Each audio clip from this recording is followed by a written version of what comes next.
Hi everyone, it's Ren here. Welcome to this room, guys. I hope you are well today.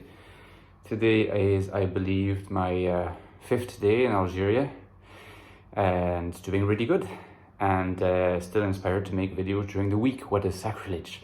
I wanted to return briefly today to the question of whether or not it's possible to change one's type. Because I think it's an always interesting topic that people do have, an interest in, and I've had some recent thoughts on the topic. Usually when I want to return to a topic that I've already visited in the past, it's often because I think I can sort of refine the understanding or my understanding, and hopefully yours by the same process, and also maybe bring some nuance and layers to the topic.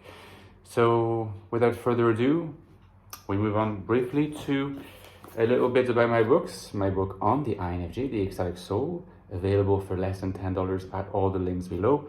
If you haven't got your copy, but you're interested in learning about the INFJ consciousness in depth, this is the book to get. But you can also get my book, The Infinite Castle, which came out last year, which is a novel, and you support my fictional work by the same process. And rumor has it the main character is an alienated INFJ, so also kind of you could also interpret it in such a way as to think of it as a fictional exploration of the INFJ consciousness. I also have a Patreon page which you can join to support me. The link is below, and that is massively helpful to support my work. And thank you so much to my patrons so far, and hopefully future patrons as well. There'll be some bonus content and a fledgling but strong community building there. Okay, so now moving to the actual topic. Can you change your type? First of all, the dominant answer, the dominant prevalent answer pretty much across systems, because I don't think that there's a massive difference in terms of what answer is given, insofar as we just focus for now on the dichotomy yes or no, from the most subjective, from the system that makes the most room for subjective interpretations to the system that makes the least room for it, such as cognitive type. The answer is usually no. The answer is usually that you cannot change your type. And in previous videos that I have made on this topic, I have usually agreed with this sentiment and agreed with this statement that it is not possible to change your type.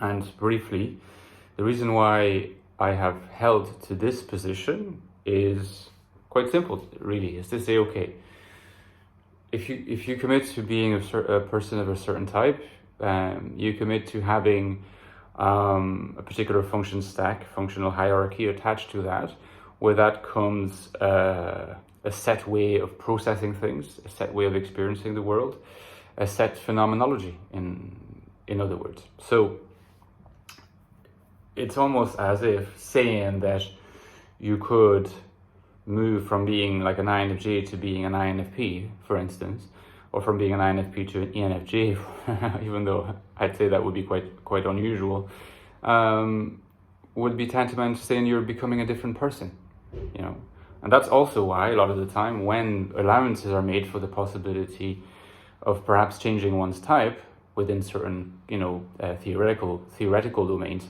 what you have is reference to pathologies, to dissociative disorders, to psychoses, and the like. In other words, the implication here is that as long as you are not a pathological individual, you will have the same type and you will stick to the same type.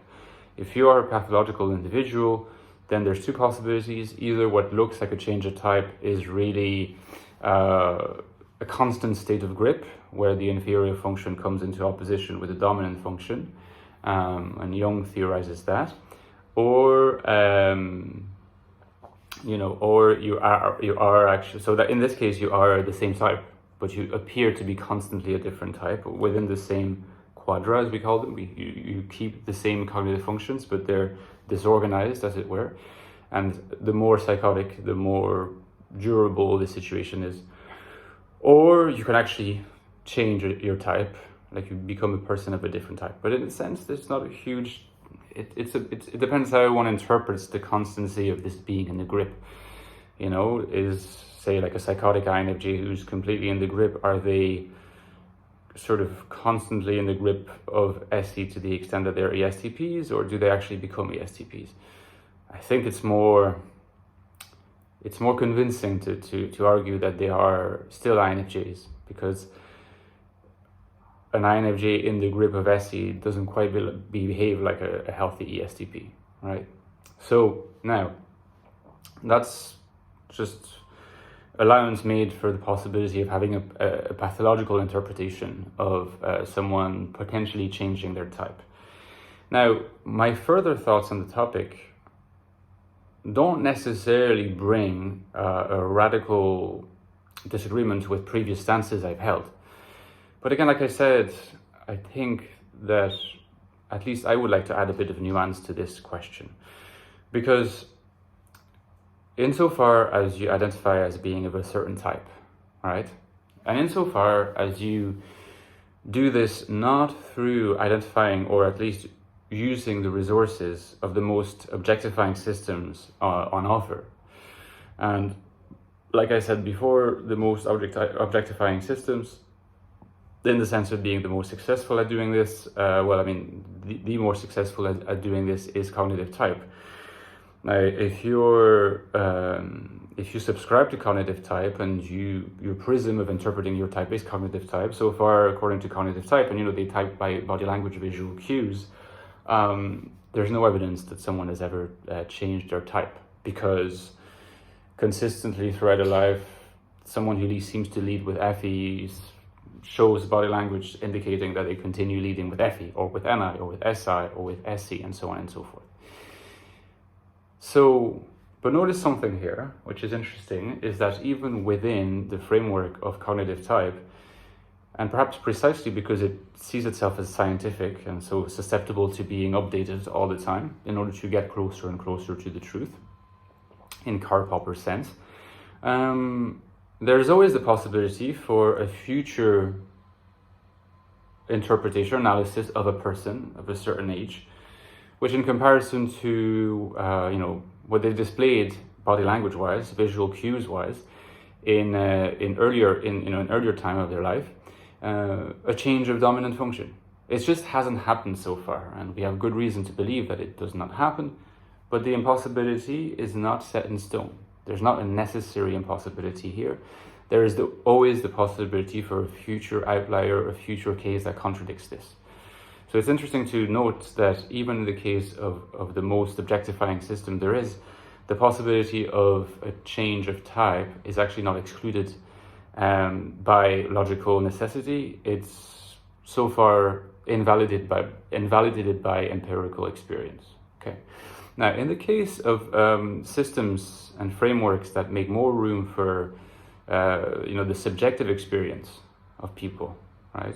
In other words, systems that people are attracted to, because these systems, rather than giving them like objectifying empirical grounds for telling them you are of this type or you are of that type, they're rather, there's a video I made on this topic before. They're like big vocabularies. They're like big dictionaries, and they're more than dictionaries, but the dictionary kind of parallel is an interesting one to make, in the sense that they offer you resources, terminological resources, conceptual resources, example resources, metaphorical resources, to describe and self-describe yourself and understand yourself better with the help of these resources. And these resources are typological resources, because that's the nature of the terminology, the concept, the examples, the metaphors, and so on, that are provided to you by accessing these domains, these theoretical domains. So, if you like, someone who is INFJ according to these domains, and that includes the Jungian domain, the MBTI domain, the main domains that we operate within, really a person is INFJ insofar as when they start using the resources of these domains extensively, they realize that the best answer, to their attempts at self-description is the use of the INFJ resources if they identify as INFJ, or the ENTP resources or ESTP resources if they identify as ESTP. But if you like, the condition of a person identifying as INFJ or identifying as ESTP or anything else is whether, when they use the resources in question, they find that the best self-description they can arrive at is through the prism of INFJ or ESTP or something else. And for example, that applies to me, you know? If using those resources I had found that make best sense of my life and my purposes and my wishes and my goals and my achievements and my desires using ENFJ resources or ENTP resources or I don't know what, ISTJ resources, then I would say, okay, then that's my type, okay? So there's a sense in which, in this case, type is not set in stone. There's the sense that yes, like type is something that exists and is not dependent on any person's deciding what type is, but there is a sense in which one's identification with the type is dependent on how you make use of the resources that are made available to you by the theory, by the framework, all right? And if you add to that further complication that, as I said in a previous video, the Jungian cognitive functions domain, the MBTI domain, and the Neo-Jungian and Neo-Myers-Briggs domains, there are discursive frameworks. And that is to say they're not as analytical or systematic or scientific as other ones. They tend to incorporate lots of different things. They tend to be very rich, very layered, not always very organized, which is why also they're apt to be grabbed by people who sees them as a language in which to express their self-descriptions, rather than as a model to predict behaviors about people or even about oneself. So that further complication means that at any one moment, at any one time, depending on what angle you enter that domain from, because there's a lot of sub-theories within, like Jungian cognitive functions and Myers-Briggs, you might have slight different slants on the vocabularies and resources that may lead you to think that according to one particular point of entry, you actually identify more as an INFJ, and according to another point of entry, you identify more as an ENFJ, for instance, or maybe as an ISFJ, although that is probably a little bit less likely. So that is to say that, in some sense, we have to take it for granted that types, the descriptions that are made available to us, they're not susceptible to our redescription of them. However, we as living beings, as human beings, as people who have lives and hopefully long lives, we're susceptible to self-descriptions that do evolve across time. So the question becomes, what within those self-descriptions which do evolve remains constant? Is the typological element in these remaining constant, or can this also evolve? And then we're faced with the question that, okay, we're faced with certain situations where someone might say, I used to identify as an INFJ, but actually now identify as an ENFJ.